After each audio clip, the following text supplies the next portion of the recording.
Sagittarius, hi. Welcome to Mr. Queen PH at ito ang inyong love life reading for April 2024 para sa mga in a relationship at single.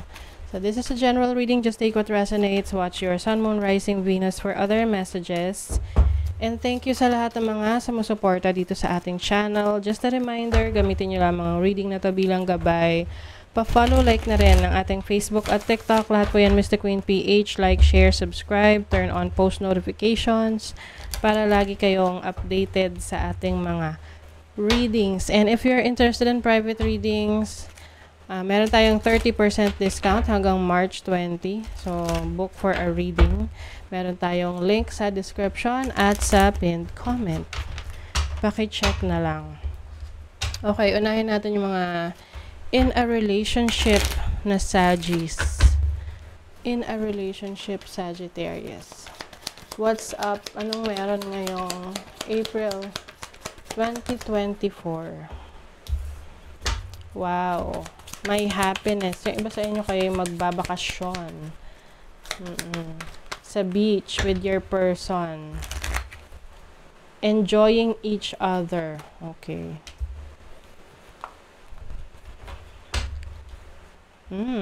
Okay. Meron ditong mga, I think, itong gagawin yung vacation together ay para sa isa't isa, no? Maaring you've been very busy for quite a while and kinulang kayo ng oras para sa isa't isa. Pwedeng kayo nag-away, no? In the past. So ngayon, you will be making up for each other. Tama ba? Oo. Yung kumbaga babawi kayo sa isa't isa.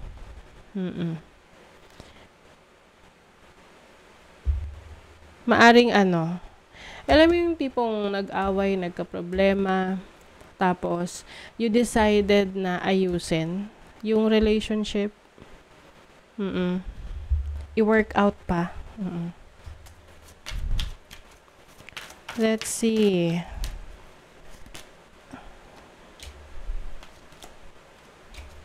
Short term. Okay. Maaring naku, may triangle. Oh my God.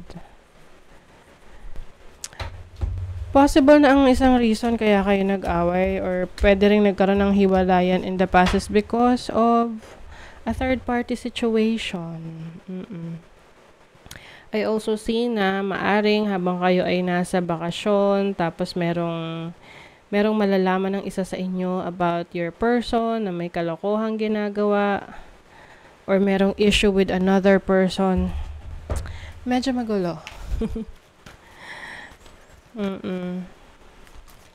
Pero itong dinadaan sa mga gifts, no? Kapag may kasalanang nagawa, magbibigay ng regalo. Parang gift to sa nyo sa isa't isa tong vacation.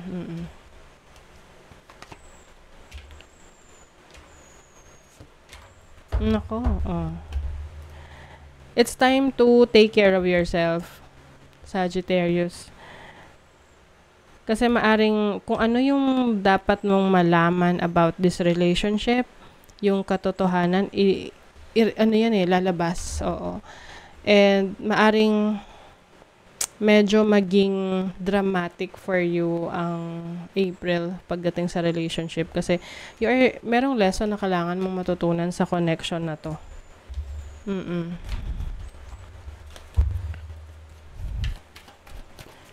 Maaring paulit-ulit yung nagiging problema ninyo ng person mo, same issue, tapos parang tinatapalan lang ng mga regalo para maayos, pero yung totoong problema hindi naayos. 5 of Cups. Merong death card is ending. So, at this point, you're trying to save a relationship. Maaring pareho kayo kasi iniisip nyo yung sasabihin ng ibang tao, yung inyong reputation. Pero, I see na unti-unti parang marami ng mga lost opportunities dito sa relationship na to. What is the energy of your person? You may be dealing with parehong mong fire sign. Very focused siya sa trabaho niya. Oh. Eight of Cups. I feel like your person ayaw niya na pinakikialaman siya. Gusto niya meron siyang kalayaan. With the Eight of Cups, maaring ito yung aalis sa relationship. What is your energy? Meron ditong in denial. So, maaring ikaw, in denial ka sa relationship na to na nagkakaproblema. You are still manifesting this person to be with you. Oo. So, of course, no, these are just energies, general reading. So, pwedeng hindi naman to energy nyo. So, don't claim whatever is not for you. Okay? So, kung hindi ka nakaka-resonate, hindi to para sa'yo. But I feel like parang ikaw yung gumagawa ng ng way para maayos yung relationship. And the person is parang wala siyang pakialam, ang focus niya trabaho, career. Where is this relationship going?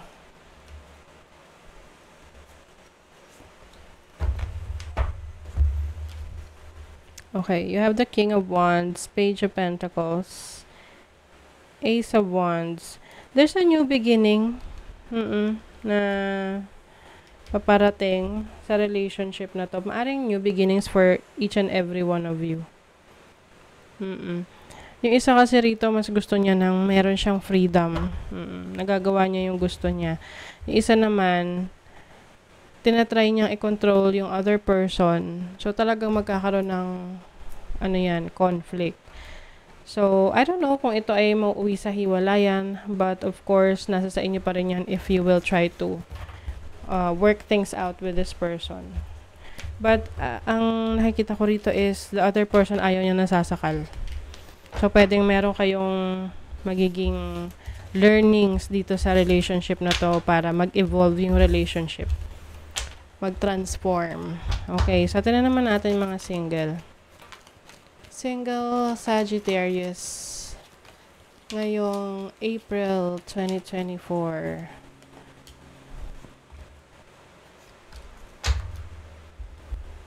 You are welcoming a new relationship. Oh. Pero maaring meron ditong karmic connection. So, pag sinabing karmic, pwedeng itong person na to, you are meant to meet this person or meant to be with this person, pero for a period of time lang. Dahil sa lesson na kailangan yung matutunan sa bawat isa. This can be a person, you may be dealing with a very young energy. Pwedeng by age, mas bata siya sa'yo, or yung energy niya youthful. Pwedeng foreigner.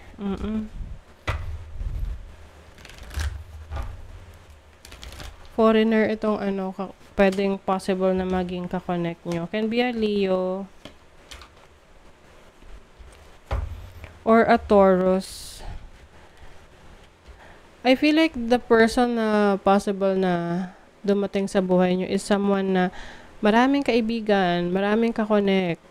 Oo.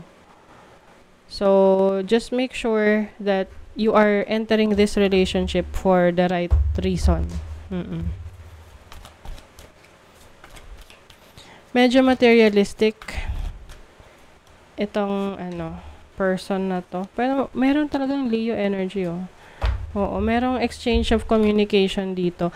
Ito yung tipong sa una talagang bibong-bibo itong person na to. Very caring, maraming efforts. Pero eventually, be careful kasi pwedeng i-ghost ka nito anytime soon. You have to make sure na itong kung susubukan mo pumasok sa ganitong klaseng relationship is sigurado ka na ikaw lang yung kausap niyan para, mag-evolve yung connection, yung relationship. But, meron akong nakikitang energy rito na may bibitaw tapos may maghahabol. May iiwas, may maghahabol. So, pwedeng the person that you're dealing with, iiwas, ikaw maghahabol. Or pwedeng vice versa. Oo, iiwan mo for some reasons dahil hindi mo nagustuhan, tapos hahabulin ka. Okay? So, that is your reading, Sagittarius. And thank you so much. Bye.